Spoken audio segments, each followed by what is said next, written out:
श्रीराम. आपल्या सर्वांच्या हृदयस्थ वसणाऱ्या आत्मारामास साष्टांग प्रणिपात करून गोस्वामी तुलसीदास रचित श्री रामचरित मानस या ग्रंथातील जो 6ठ सोपान लंकाकांड याचं आपण चिंतन करत आहोत. सज्जन हो, हे आपलाच कथा चिंतन क्रमांक 1090.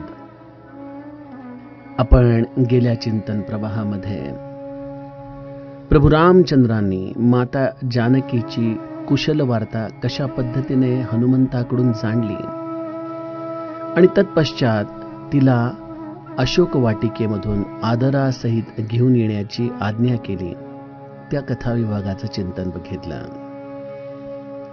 हनुमंताच्याकडे ही जबाबदारी देण्यात आली की तू प्रभू रामचंद्रांचा हा निरोप घेऊन माता जानकीच्या जवळ जा, तिला प्रभू रामचंद्रांची कुशलता सर्व वानर, अस्वल आणि लक्ष्मणाच्या समवेत सांग. तत्पश्चात तिचा समाचार घेऊन तू प्रभू रामचंद्रांच्याकडे परत ये. हनुमंताने हा समाचार सांगताच माता जानकीला अपार आनंद झालेला आहे. यापेक्षा श्रेष्ठ समाचार असूच शकत नाही अशी तिची मनाची धारणा झालेली आहे. हनुमंत प्रभू रामचंद्रांना ही सर्व वार्ता सांगतो. हनुमंत अंगद आणि बिभीषणाच्या समवेत हनुमंताला पाठवून माता जानकीला घेऊन येण्याची आज्ञा देतात. त्याप्रमाणे सर्व दृष्टीने माता जानकीला सजवून एका पालखीमध्ये बसवून सर्व वानर, अस्वल प्रभू रामचंद्रांच्याकडे माता जानकीला घेऊन येऊ लागतात. प्रभू रामचंद्र हसून आपल्या सख्यांना म्हणतात की जानकीला पायीच चालू येऊ द्या, जेणेकरून सर्व वानर, अस्वलांना तिचं दर्शन घडेल. आणि एका टप्प्यावरती प्रभू रामचंद्रांनी माता जानकीला थांबवलंय. इथपासून पुढील कथाभाग गोस्वामीजी गाऊ लागतात. प्रभु के बचन शीस धरी सीता, बोली मन क्रम बचन पुनीता. लक्ष्मण हो धर्म के नेगी, पावक प्रगट करहूँ तुम बेगी. सुनी लक्ष्मण सीता कै बानी, बिरह विवेक धर्म नितिसानी. लोचन सजल जोरी कर दो, प्रभु सन कछु कही सकत न हो. देखी राम रुख लक्ष्मण धाये, पावक प्रगति काठ बहुलाए. पावक प्रबल देखी वैदेही, हृदय हर्ष नहीं भय कछु तेहि. जो मन बच क्रम मम उर माही, तजि रघुबीर आन गति नाही. तो कृसानु सब कै गति जाना, मो कहूँ हो श्रीखंड समाना.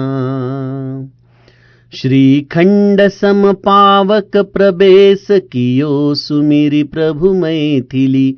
जय कौसलेश महेश बंदित, चरण रति अति निर्मली. प्रतिबिंब रुलौकिक कलंक, प्रचंड पावक महुजरे. प्रभु चरित काहु न लखे न भसुर, सिद्ध मुनि देखहि खरे. धरि रूप पावक पानि गहि, श्री सत्य श्रुति जग विदित जो, जिमि क्षीर सागर इंदिरा, राम ही समर्पियानि सो। सो राम बाम बिबाब राज, तिरुचिर अति शोभाबली। नवनील नीरज निकट मानहु, कनक पंकज की कली। बरसहि सुमन हर्षि सुर, बाजहि गगन निसान। गावहि किन्नर सूर बधू, नाचहि चढ़ी विमान। जनक सुता समेत प्रभु, शोभामित अपार। देखि भालु कपि हर्षे जय, रघुपति सुख सार।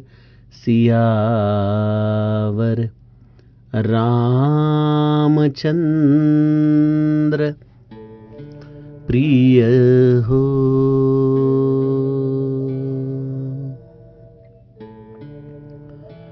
सज्जन हो, प्रभू रामचंद्रांनी माता जानकीला एका टप्प्यावरती जवळ येताना थांबवलेलं आहे.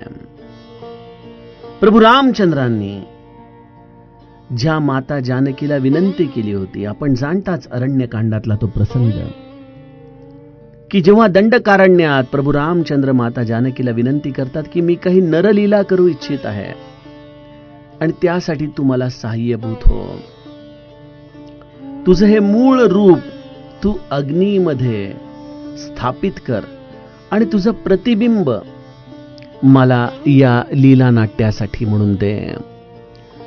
अशा रीतीने माता जानकी ही कधीच प्रभू रामचंद्रांच्या पासून वेगळी झालेली नाही, किंबहुना होऊच शकत नाही. गिरा अर्थ जल बीची सम, कहियत भिन्न न भिन्न. बंदौ सीता राम पद, जिनही परम प्रिय खिन्न.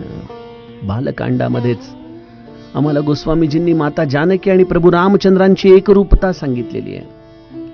वाणी आणि अर्थ, पाणी आणि त्याच्यावरती येणाऱ्या लाटा, तरंग हे जसे वेगवेगळे नाहीत, त्याचप्रमाणे माता जानकी आणि प्रभू रामचंद्र देखील वेगळे नाहीत.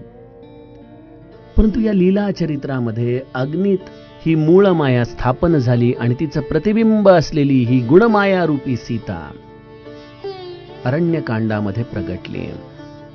आणि याचा अतिशय सुंदर आपल्याला साक्ष प्राप्त होते की जी सीता अयोध्येच्या सम्राटाच्या वैभवाला भुलली नाही, आपल्या वडिलांच्या वैभवाला भुलली नाही, परंतु तीच गुणमयी सीता अरण्यामध्ये एका सुवर्ण कांचन मृगाला मात्र भुललेली आहे. हे गुणमायेचं वैशिष्ट्य आहे, कारण ती गुणांवरती लुब्ध होते. प्रभू रामचंद्र खऱ्या जानकी मातेचा पत्ता जाणतात. आता या गुणमाया रूपी सीतेचा ते स्वीकार कसा करू शकतील? बघा, सतीने देखील बालकांडामध्ये गुणांच्या आधाराने सीतेचं रूप घेतलं होतं, परंतु अशा सतीला प्रभू रामचंद्रांनी नमस्कार केलेला आहे आणि तिला विचारलेलं आहे की ही वृषकेतू कुठे आहेत? बिपिनमध्ये तू एकटीच का फिरतीयस? काय हेतू आहे त्यामध्ये? म्हणजे गुणमाया रूपी सीतेचा स्वीकार प्रभू रामचंद्र त्या ठिकाणी देखील करत नाहीत, मग इथं कशी करू शकतील बरं? सज्जनो, त्यामुळं प्रभू रामचंद्रांनी थोडीशी कठोर वाणीने आज्ञा केली की सीतेचा स्वीकार केला जाईल, परंतु एका अटीवर, तिला तिचं पावित्र्य सिद्ध करावं लागेल. आणि ते पावित्र्य सिद्ध करण्यासाठी एकच उपाय आहे, अग्निपरीक्षेचा. या अग्निदिव्यामधून या सीतेला यावं लागेल आणि जर तिने मनक्रम वचनाने माझ्याशिवाय सोडून दुसरा कुठलाही आधार घेतला नसेल तरच या अग्निदिव्यातून ती पार होऊ शकेल.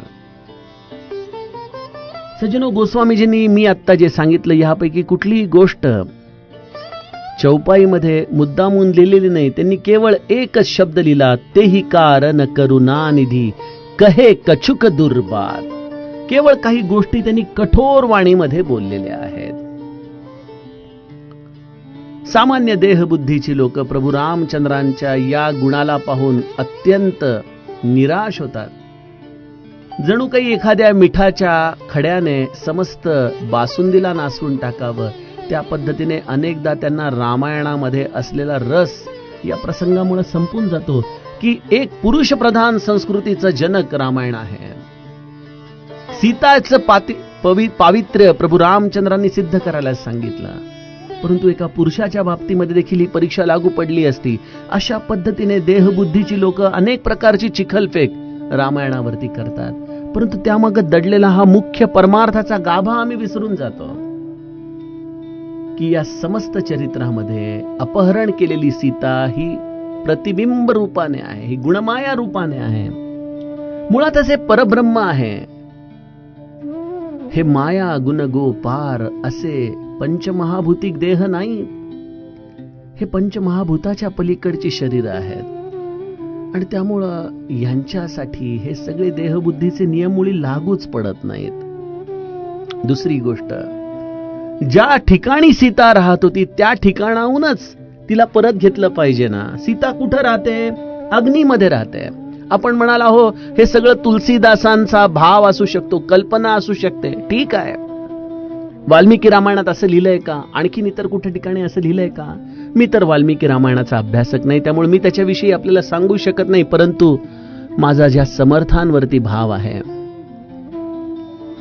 त्या समर्थांनी दासबोधामध्ये याचं स्पष्ट उत्तर दिलेलं आहे की सीता ही खरं कुठं राहते. 16वा दशक, 5वा समास, अग्निनिरूपण. अग्निदेवतेचं वंदन गोस्वामी समर्थ रामदास करतायत आणि पहिलाच ओवीमध्ये आम्हाला सांगतात, धन्य धन्य हा वैश्वानरू, होये रघुनाथाचा श्वश्रुरू, विश्वव्यापक विश्वंभरू, पिता जानकीचा. हा अग्नी खरोखरच धन्य आहे, धन्य आहे. तो कोण आहे? तो रघुनाथाचा सासरा आहे. तो विश्वव्यापक असूनही विश्वाचं भरण पोषण करतो आणि त्याचप्रमाणे तो जानकीचाही पिता आहे.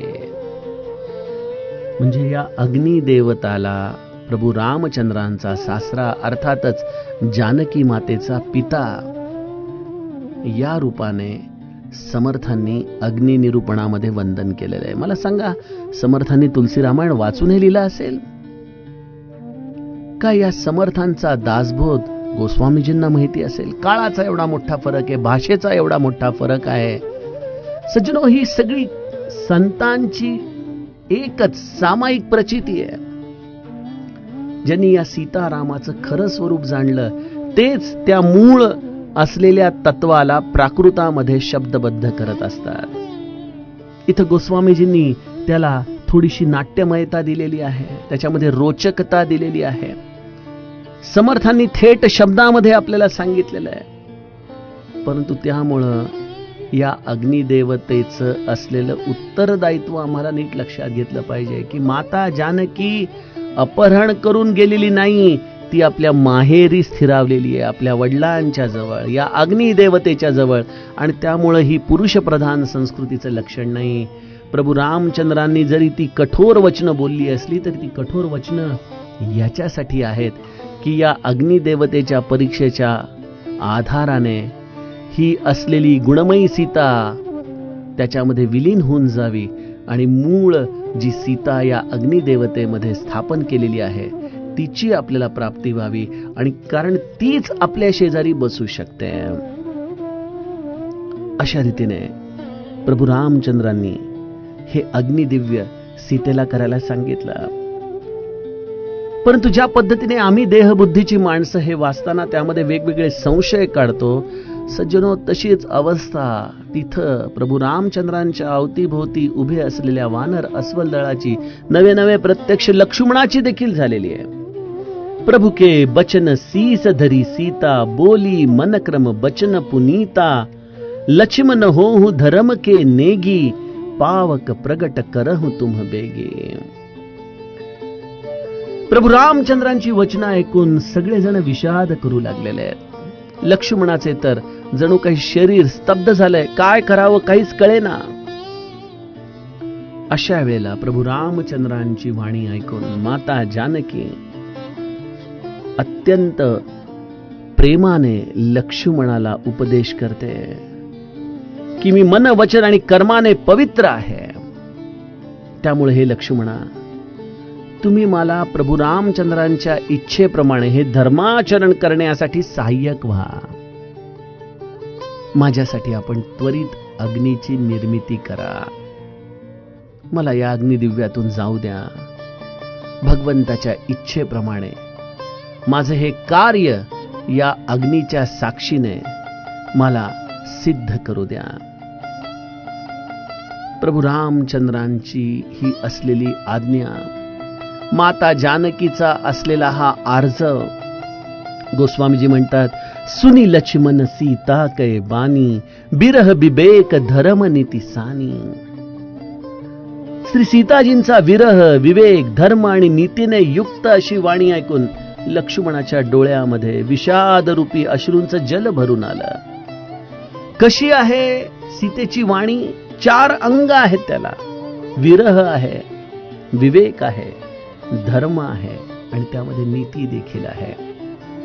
विरह ह्यासाठी आहे कारण आता ही गुणमाया रूपी सीता या अग्नीमध्ये नष्ट होणार, यात काही शंकाच नाही.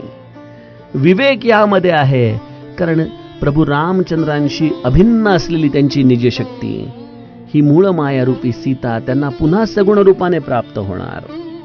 यामध्ये धर्म देखील आहे कारण आपण मन, वचन आणि कर्माने कुठल्याही प्रकारचं अपावित्र्य केलेलं नाही आणि त्यामुळे धर्माचरणाच्या आधाराने देखील ही आपली कसोटी आहे. त्यामध्ये नीतियुक्त वचनं देखील आहेत की मला हे धर्म कार्य करण्यासाठी तू सहाय्यभूत हो. लक्ष्मणाने ही वाणी ऐकली, त्याच्या डोळ्यात पाणी आलं. ते दोन्ही हात जोडून उभे राहिले. परंतु प्रभू रामचंद्रांना लक्ष्मण काय सांगणार?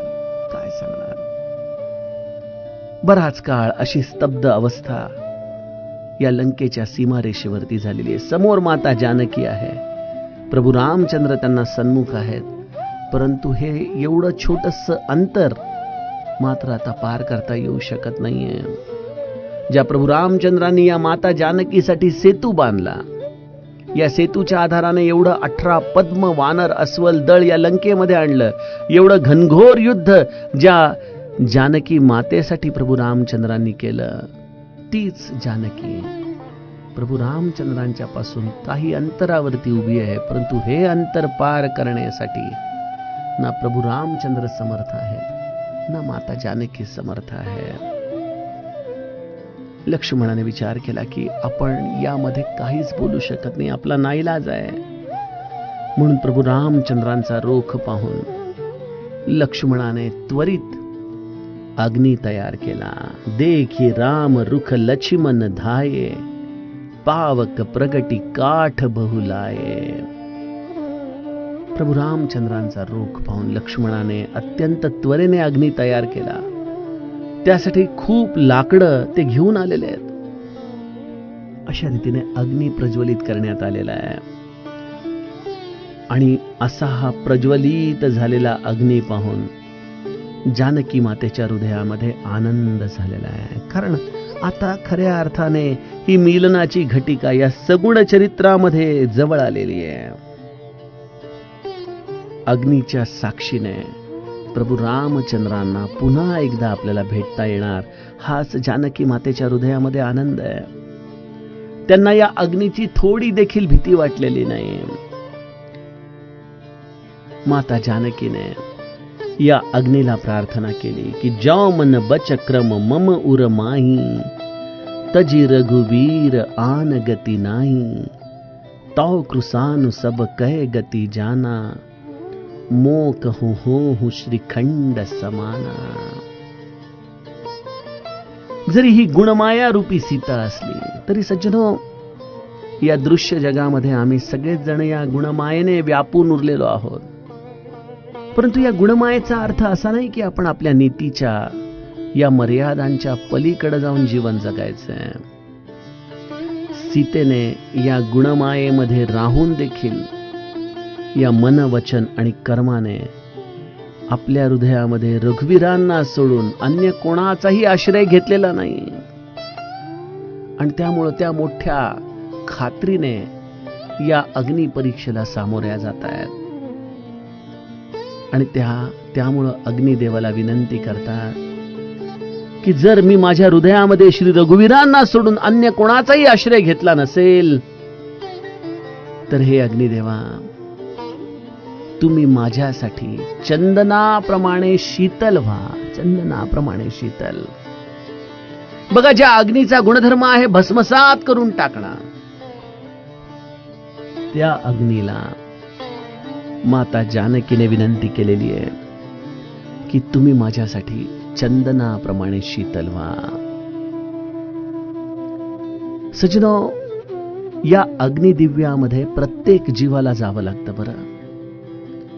परंतु ज्याच्या भूमिकेमध्ये आपण जर जाऊन विचार केला आणि त्या भूमिकेत त्याच्या हेतूविषयी कुठेही कणभर जरी स्वार्थ असेल, जर त्याची निस्पृहता ढळत असेल, तर बऱ्याचदा या अग्निदिव्यामध्ये अशी लोक उघडी पडताना आपल्याला दिसतात.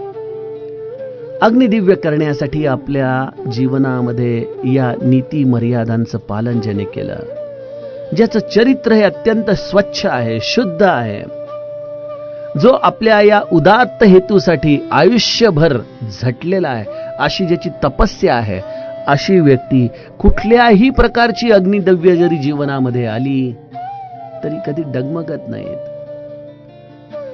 किंबहुना अशी अग्निपरीक्षा त्यांना आणखीन सतेजच करत जाते.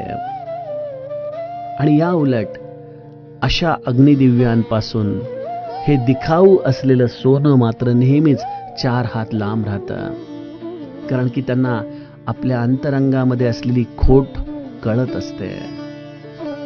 सजनो, हाच जीवनामध्ये ज्याला मूळ धागा कळाला तो कधीच या नीती मर्यादांच्या गोष्टी पुस्तकामध्ये वाचून शिकणार नाही. त्याच्या अंतरंगातला परमात्माच या त्याच्या प्रत्येक कृतीसाठी साक्षी राहतो. आणि त्याची साक्ष ही सगळ्यात मोठी साक्ष आहे या जगातली. माता जानकी त्यामुळेच म्हणते की जे सर्वांच्या मनाची गती जाणतात, अर्थात आपण माझ्या मनातला देखील भाव जाणून आहात. आणि त्यामुळं जर मी खरी असेन, माझ्या अंतरंगामध्ये केवळ माझे रघुवीर असतील, तर आपण माझ्यासाठी चंदनाप्रमाणे शीतल व्हाल. श्रीखंड सम पावक प्रबेस कियो सुमिरी प्रभु मैथिली, जय कोसलेस महेश बंदित चरण रति अति निर्मली. प्रतिबिंब अरु लौकिक कलंक प्रचंड पावक महुजरे, प्रभु चरित काहुन लखे नभसुर सिद्ध मुनी देखई खरे.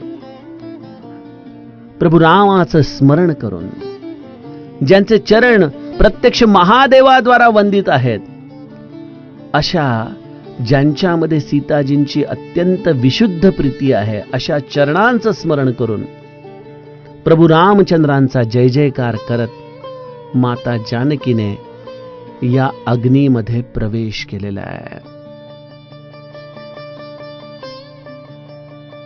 सज्जनो, आणि त्या अग्नीचा स्पर्श जानकी मातेसाठी कसा झालाय? चंदना समान शीतल असलेल्या अग्नीमध्ये जानकी मातेने प्रवेश केलाय. हे तिचं माहेर आहे. जसं एखाद्या मुलीला सासरी दिल्यानंतर जर तिला अनेक त्रिताप असतील, अनेक प्रकारचे प्रपंचाचे कष्ट असतील, तिला मनोमन वाटत असतं की कधीतरी 2-4 दिवस आपल्याला माहेरपण अनुभवायला मिळावं. तर ती लेक जशी माहेरी येते, आपल्या बापाच्या कुशीमध्ये स्थिरावते, आपल्या आईला भेटते, तिच्याकडून लाड करून घेते. हे माहेरपणाची शीतलता जशी या अग्निदिव्यामध्ये लेकीला अनुभवायला मिळते, त्याप्रमाणे या अशोक वाटिकेमध्ये जी वारंवार अग्नी मागत होती, कारण त्या गुणमायेला आता हा विरह सहन होत नव्हता, अशा या सीतेला इथं अग्नी रूपामध्ये प्रवेश करण्याचं सौभाग्य मिळालं. परंतु तो अग्नी तिच्यासाठी एखाद्या चंदनाप्रमाणे शीतल झालेला आहे. या अग्नीमध्ये प्रवेश करताच ही प्रतिबिंब असलेली सीताजींची छायामूर्ती आणि त्यांचा असलेला हा सगळा क्लेश जो सीताजींना अत्यंत विषाद या अशोक वाटिकेमध्ये सहन करावा लागला होता, जे दुःख सहन करावं लागलं होतं, हे सगळा त्यांचा विषाद आणि त्यांचं हे सगळं प्रतिबिंब या प्रचंड अग्नीमध्ये जळून खाक झालेलं आहे. गोस्वामीजी लिहितात, प्रभू चरित काहून लखे नभसुर सिद्ध मुनी देखही खरे. प्रभूंच्या या चरित्राला मात्र कोणी जाणलं नाही. जी त्यांची मूळ मायारूपी अभेद अशी शक्ती होती, जी त्यांच्या समवेतच होती, त्याच सीताजींना सगुण रूपाने या अग्नीमध्ये प्रभू रामचंद्रांनी पुन्हा प्रगटवला. देवता सिद्ध मुनी सर्वजण आकाशामध्ये स्तब्ध होऊन हे चाललेली अग्नी परीक्षा जी सगळ्यांना अनपेक्षित होती, कुणी असा मनामध्ये विचार केला नव्हता की अशाही कुठल्या प्रसंगाला आपल्याला साक्षी व्हावं लागेल, ते सगळे जण स्तब्ध होऊन सीताजींचं हे अग्निदिव्य पाहत होते.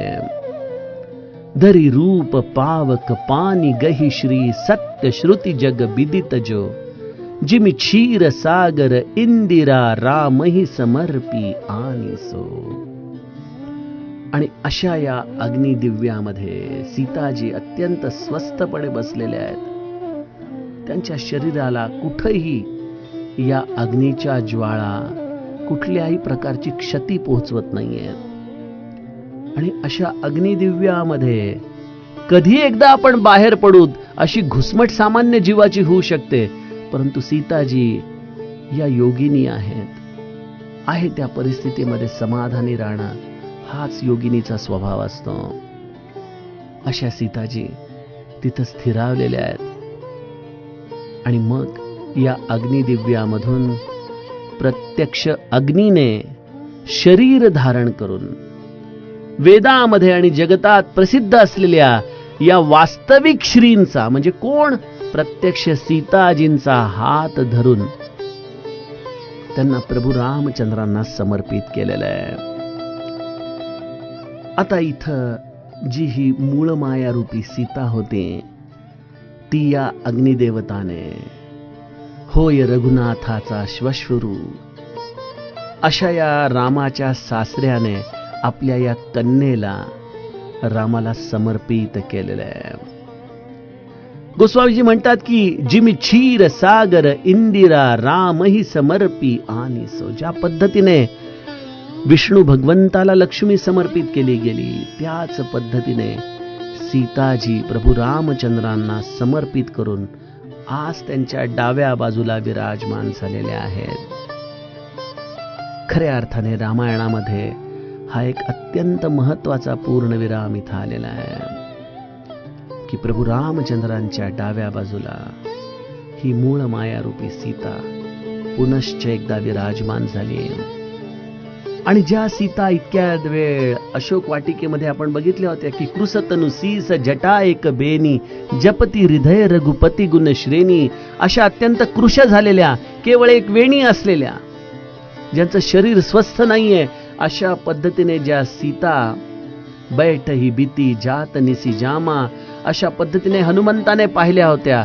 आणि या अग्निदिव्यातून बाहेर आलेल्या नंतरच्या सीता यांचं रूप गोस्वामीजी म्हणतायत, नवनील नीरज निकट मानहु कनक पंकज की कली.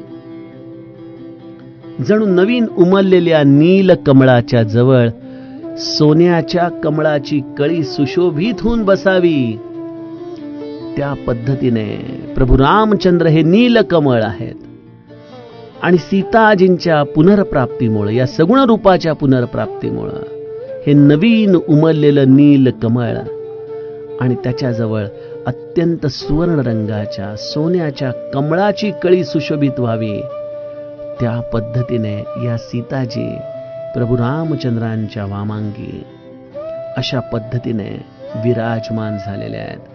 आणि जेव्हा हे रूप या रणांगणामध्ये सर्वांनी पाहिलं, बरशही सुमन हर्षी सुर बाजही गगन निसान गावही किन्नर सुरबधू नाचही चढी विमान. देवता आनंदित झालेल्या आहेत, पुष्पवृष्टी करू लागलेल्या आहेत, आकाशामध्ये नगारे वाजू लागलेले आहेत, किन्नर गाऊ लागलेले आहेत, विमानात बसलेल्या अप्सरा नाचू लागलेल्या आहेत. जनक सुता समेत प्रभू शोभा अमित अपार. श्री जानकीजी सहित प्रभू रामचंद्रजींची अपरमित आणि अपार अशी शोभा पाहून अस्वल आणि वानर हर्षित झालेले आहेत आणि सर्वजण देखी भालू कपी हर्षे जय रघुपती सुखसार. प्रत्येक जण सुखसार रूपी रघुनाथजींचा जय जयकार करू लागलेले आहेत. कारण हाच तो क्षण होता ज्यासाठी म्हणून एवढे प्रचंड कष्ट या सगळ्या वानर अस्वलांनी घेतले होते. यामध्ये अग्निदिव्याच्या आधाराने एक खूप मोठं लीला नाट्य घडलं. परंतु या सगळ्या गोष्टींमधून ही मूळ मायारूपी जानकी स्वाभाविकपणे प्रगटली, ज्याचा पत्ता तिथं उपस्थित असलेल्या कोणालाही कळाला नाही. आणि आजही देहबुद्धीच्या लोकांना या घटनेचा अर्थ नीट उमजू शकत नाही. असं हे प्रभू रामचंद्रांचं अलौकिक लीला नाट्य या लंकेच्या सीमारेषेवरती घडलंय. सज्जनो, त्यातील पुढील कथा भाग आपण उद्याच्या कथा चिंतनामध्ये बघूयात. जानकी जीवन स्मरण जय जय राम.